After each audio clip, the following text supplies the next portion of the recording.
In June, it will have been 2 years since WikiLeaks founder Julian Assange took up permanent refuge in the Ecuadorian embassy in London. Yes, of course, it is difficult to wake up for nearly 500 days and see the same walls. On the other hand, I'm doing good work. I have no time for anything else now but work. Recently, Assange has been in the news because of a lengthy essay published in a British periodical this month. Journalist Andrew O'Hagan was working as the ghostwriter on Assange's autobiography until the project collapsed due to differences between writer and subject. O'Hagan explained what happened, in his opinion, in the pages of the London Review of Books. Quote, "The man who put himself in charge of disclosing the world's secrets," O'Hagan wrote, "simply couldn't bear his own." The article provided plenty of ammunition for Assange's critics, but it also brought out his defenders. In The Guardian, Colin Robinson complained that the media's obsessive focus on Assange's character has ignored his accomplishments. This is someone who can number among his achievements the founding of WikiLeaks, the publication of the Iraq and Afghanistan war logs, and the smuggling of Edward Snowden to safety. While the debate continues over exactly how much damage WikiLeaks has done to American foreign policy and its national security interests, without Assange, the world never would have had access to the sobering, unsanitized details of America's 2 wars in the Middle East. Upon their release in July of 2010, the New York Times called WikiLeaks' release of the Afghanistan war logs, quote, "an unvarnished, ground-level picture of the war in Afghanistan that is in many respects more grim than the official portrayal." Assange also forced the world to confront the issue of civilian casualties, like those documented in WikiLeaks' infamous collateral murder video, and also to challenge the notion of clean warfare at a time of increasing public wariness for battle. Tomorrow, Julian Assange will address the South by Southwest Festival in Austin via satellite. But first, he joins me now, publisher and founder of WikiLeaks, Julian Assange. Julian, thank you so much for joining us. I know we have a short delay, so I'm just going to go ahead and get right into the questions. And I want to start first with your thoughts on sort of the universe as it stands now. At one point, you wrote in your book, Cyberpunks, "The internet, our greatest tool for emancipation, has been transformed into the most dangerous facilitator of totalitarianism we have ever seen." And I'm sure there are people that would agree with that, but on the same note, it's enabling you and Edward Snowden, the internet is, to speak at South by Southwest. Isn't that evidence that it could be a good thing, a very good and important thing as well? Well, that's the battle. That's the point of history, where we could go one way or we could go the other way. I wrote those words about a year ago now, and it was hard for many people to believe them at the time. But after the Edward Snowden revelations have come out, people have seen widely that those who had been researching this issue for many years, like me or James Bamford, were largely correct. Now, this communication we're having now, and a subsequent one I'll have at South by Southwest, is a part of what is good about the internet. That yes, on the one hand, we are in many ways heading towards a transnational, dystopian, total surveillance society, the likes of which the world has never seen, an extremely grim possible future. And on the other, well, people are coming together. Whenever people can communicate, they develop new values and a new consensus and a new polity.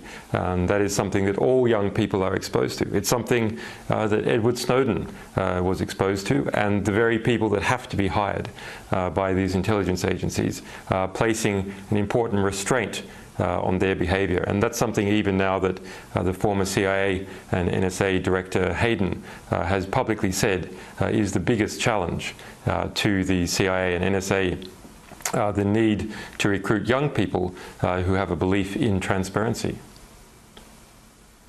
Julian, you mentioned Michael Hayden. There are administration officials who have come out and said we need to make reforms. The president himself announced a raft of NSA reforms in January. What was your reaction to those? Well, look, there's a real question about who's wearing the pants. It's been 6 months now since the Edward Snowden revelations started to occur.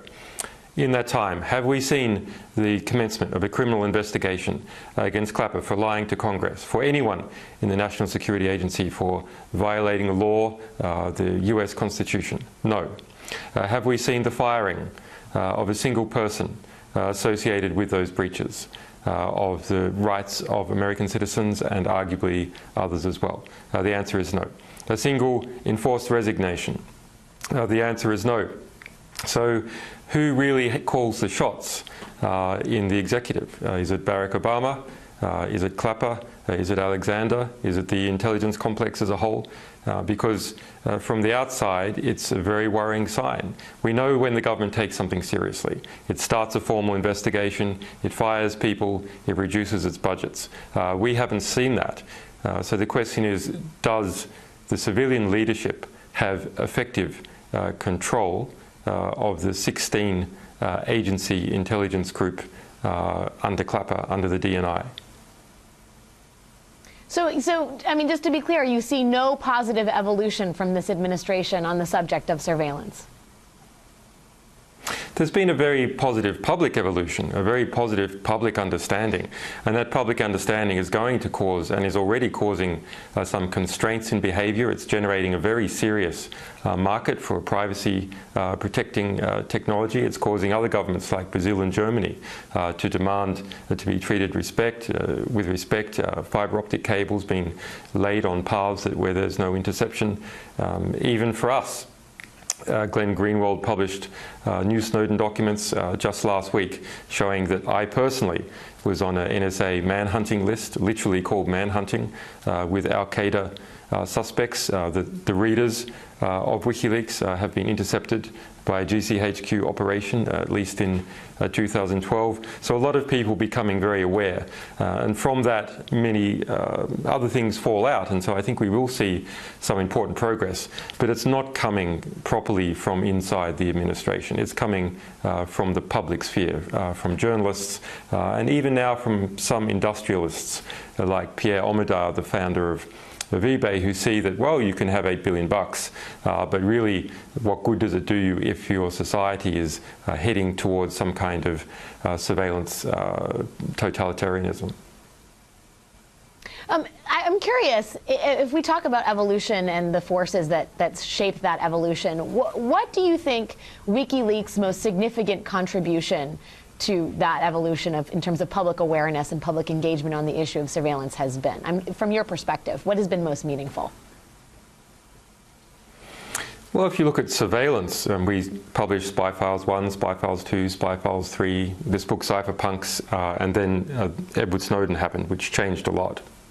I think it's really that through the people over the last 4 years seeing our fight to survive as a small publisher, publishing serious matters about war and diplomacy and succeeding, we were involved in shifting the internet from a politically apathetic space going back 2009 to a politically engaged space where young people felt that this was the place that they lived, the place that they are educated in.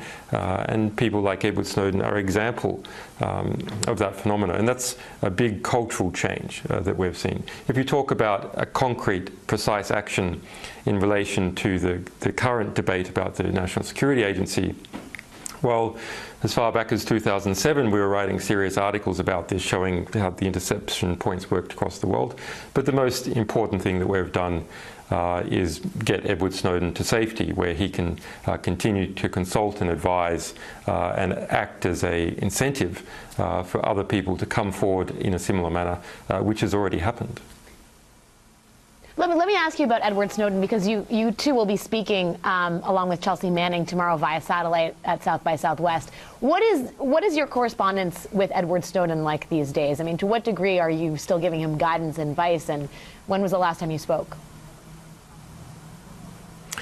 Well, you know, it's the nature of our business and the nature of our opponents that unfortunately we can't speak about precise communications details because, well, just outside, the UK government has admitted publicly to spending £5.3 million, $8 million in the last 18 months surveilling this embassy, just with the police forces alone, not including its actions with GCHQ.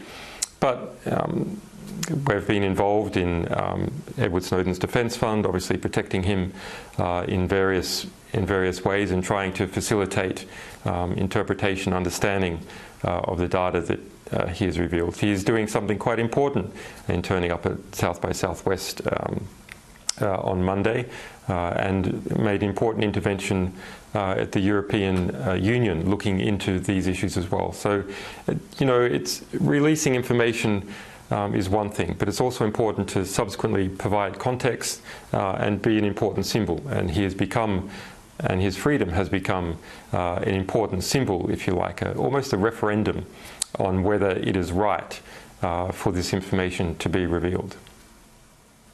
Yeah, and I should correct myself. I said that Chelsea Manning would be speaking. Of course, Chelsea Manning cannot be speaking via satellite. It's Glenn Greenwald who is speaking, and I apologize to our audience if they were getting excited about that. If only Chelsea Manning could be there. If only Chelsea Manning could also be there. And I suppose that shows you something, that he has been censored from communicating effectively with the public. Edward Snowden has not been censored from communicating effectively with the public. The answer is, well, how? Asylum. Julian, but let me ask you, we don't, before I let you go, and I know you have many things that you're working on at present, but you know, you are in the Ecuadorian embassy. The statute of limitations on your extradition request to Sweden expires in 2020 or 2022. Do you plan to stay at the embassy till then? And I would ask, concurrent to that or subsequent to that, do you feel as if you have gotten a raw deal? Because many people will look and say, this man, as Edward Snowden, and say the same thing of Snowden, which is you've done things that are highly controversial. People would like to see you on trial, and you are, yes, confined, but in fairly comfortable confines. How is life for you at this moment? And do you think it's fair to issue complaints given that you have that? And do you think it's fair for Edward Snowden to complain given that he has not stood trial in the United States? Well, I think one can complain about the fair process. I mean, we've had a grand jury going in the United States now for some 3.5 years, the biggest investigation to a publisher that has ever occurred.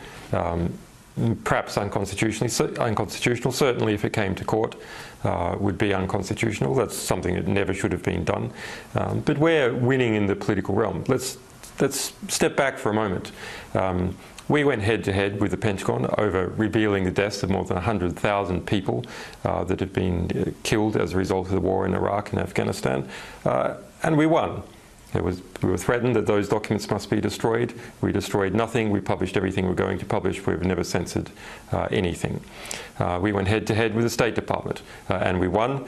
We went head-to-head with the National Security Agency in relation to protecting Edward Snowden, and we won. None of our staff, with the exception of myself briefly, have been arrested or imprisoned. We've fought off an international unlawful extrajudicial banking blockade, successfully beating it in the courts and the European Parliament. So while things are, yes, they are physically difficult for me, they're much more physically difficult, of course, for people like Chelsea Manning. I think that history is on our side, and that's becoming quite clear to nearly everyone now. We have to wonder what is going to be the real legacy of the Barack Obama administration. It's not shaping up to be good, while our legacy is, I think, something that myself and all our staff can be very proud of. Julian, just on that last bit about your plans, I mean, it's what is it, 2014 now, so the extradition request to Sweden expires in 2020 or 2022. Do you intend to stay where you are at? Well, in relation to Sweden, I haven't even been charged yet. I mean, that's really a very absurd case, and you can read about it, justiceforassange.com. The serious issue is the ongoing US grand jury investigation, which is a serious threat. I mean, Bradley Manning was sentenced to 35 years in prison. We shouldn't underestimate the seriousness of that threat. It's not just against me. That threat is also something that other staff are subject to. Sarah Harrison, one of our people, is now in effective exile in Berlin, as is Laura Poitras, Jacob Appelbaum, Glenn Greenwald's in effective exile in Rio.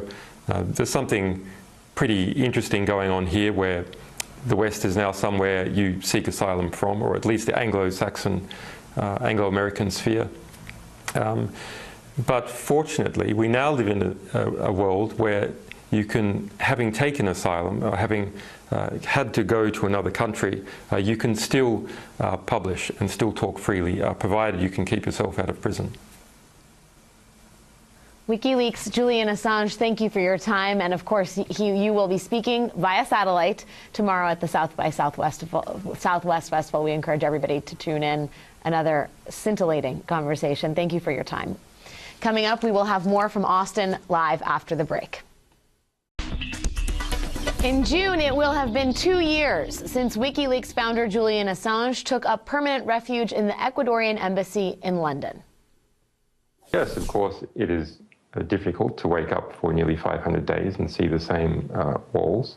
On the other hand, I'm doing good work. I have no time for anything else now but work. Recently, Assange has been ammunition for Assange's critics, but it also brought out his defenders. In The Guardian, Colin Robinson complained that the media's obsessive focus on Assange's character has ignored his accomplishments. This is someone who can number among his achievements the founding of WikiLeaks, the publication of the Iraq and Afghanistan war logs, and the smuggling of Edward Snowden to safety. While the debate continues over exactly how much damage WikiLeaks has done to America, the world to confront the issue of civilian casualties, like those documented in WikiLeaks' infamous collateral murder video, and also to challenge the notion of clean warfare at a time of increasing public wariness for battle. Tomorrow, Julian Assange will address the South by Southwest Festival in Austin via satellite. But first, he joins me now, publisher and founder of WikiLeaks, Julian Assange. Julian, thank you so much for joining us. In foreign policy and its national security interests, without Assange, the world never would have had access to the sobering, unsanitized details of America's 2 wars in the Middle East. Upon their release in July of 2010, the New York Times called WikiLeaks' release of the Afghanistan war logs, quote, an unvarnished, ground-level picture of the war in Afghanistan that is in many respects more grim than the official portrayal. Assange also forced in the news because of a lengthy essay published in a British periodical this month. Journalist Andrew O'Hagan was working as the ghostwriter on Assange's autobiography until the project collapsed due to differences between writer and subject. O'Hagan explained what happened, in his opinion, in the pages of the London Review of Books. Quote, the man who put himself in charge of disclosing the world's secrets, O'Hagan wrote, simply couldn't bear his own. The article provided plenty of